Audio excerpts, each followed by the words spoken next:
Senator Durbin, are you convinced, I'm going to ask each one of you, convinced that you can sell the rest of the Senate on what you come up with? We don't know till we try. And at this point, I think we'll all say this. We're receiving encouragement from both political parties not to quit, because I think people have seen the alternative. They know what happened when we debated the continuing resolution and came close to closing down government. They know what will happen if we don't address some of these debt issues in the near term and longer term, and they don't want us to quit. They may not agree, as Saxby and Mark and Mike have all said, they may not agree with our particulars, but they understand that our process is the only hope, a bipartisan process where people are giving on both sides and trying to reach a common goal, putting aside our own politics, Democrats and Republicans, and trying to see what's good for this nation. That's what Simpson-Bowles Commission was all about. 11 out of 18 of us voted for it on a bipartisan basis. That's a pretty good thing. We wouldn't be sitting here on the stage, it isn't likely, without the good work they had done. I think there would be a gathering at the river at some point, Judy. I'm not sure when. I hope there will be. And I will tell you that when it comes to Vice President Biden and even the President, they have been encouraging to us without knowing the details in particular, because they think that we're going to add a voice, a positive voice, to the ultimate solution of this problem. The reason I'm challenging or questioning you on this, Senator Crapo, is because we see what difficulty the Congress has had dealing with short-term budget challenges. This one is far bigger than that over a long period of time, and I'm just wondering, well, where does your confidence come from? First of all, you ask a question both on where's the confidence but also on the timetable. If you think about it, I probably, as my colleagues have been asked 100 times if I've been asked once, when are you going to put out a plan, or when will you reach finality? And I keep saying, we will reach finality when we get a deal. And we are making progress, and we are truly doing something that I haven't seen done in the United States Senate for a long time, and that is to sit down as Republicans and Democrats and try to bridge the differences between our parties and our politics and America's politics on the most phenomenally broad-based issues of our time.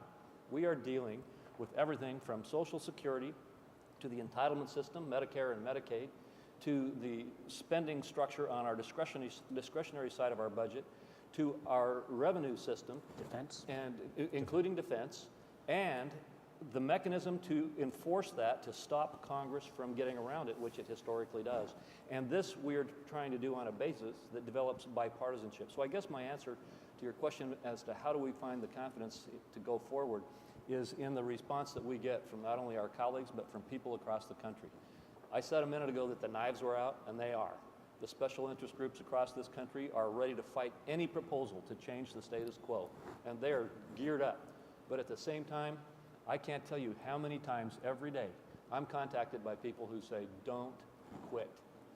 Don't quit because we're counting on you. And Senator Warner, that one other point, Senator Coburn wrote an op-ed in the Washington Post last week where he talked about the work of this group, but he said this really ought to be done by the entire Senate. Could this work be done by the entire? Clearly, if and when we get to that point, the entire Senate, this isn't going to happen unless the entire Senate, or 60 plus, say, yes, obviously whatever we put out would change, but we think that we have to make this, one of the things that we felt all along, if you do this sequentially and take this in bite size, the forces of the status quo will stop it. You've got to roll this in so that everybody kind of at some point says, I don't like that part, but the sum of the greater good here is we're going to all leap together. Because my fear is that what came out, as Dick said, of the potential government shutdown a few weeks back, which I was frankly embarrassed about, was a growing lack of sense. Our institutions up to the challenge. So as important as this debt and debt crisis is, and I think there's nothing that's more important, I think there's also the fact that we've got to reaffirm that our institutions can take on these big jobs and get something done. And the only way, the idea that there's going to be a one-party only solution to this is just plain wrong. And I think we will and do have that chance to be that starting point. And I think we're going to surprise a lot of folks, and we're going to need all the folks who've been involved with the Peters Institute and others who care about this issue, to not hang back. You can't just come and be part of the audience and listen.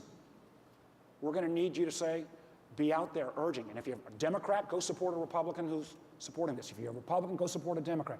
Because this really is, it's not our kids' future anymore, it's our future. The imminency of this challenge is something that we've got to step up, and I think it's our job to at least get that ball started. And these guys have been the ones who've done it. In closing, Senator Chambliss, so how will we know when you're about to announce something? You come to work with asbestos suits on, or what? White smoke, white smoke. Well, you know, there's no timetable that we have. This was not begun as, well, we're going to get this done for the CR, or we're going to get something rolled out to have a vote by the time the debt ceiling vote takes place. Our statement has consistently been that we're going to roll this out when we get it right. And that may be next week. I would hope eventually Senator Coburn will join our group, and the 6 of us will be able to roll it out sometime soon, but we don't know. Well, that's a tantalizing answer. This is the first time all of the senators have come together. 4 of the 5 senators have come together to talk publicly, so we are especially appreciative. Senator Chambliss, Senator Warner, Senator Crapo, Senator Durbin, thank you all very much. Thank you. Thank you.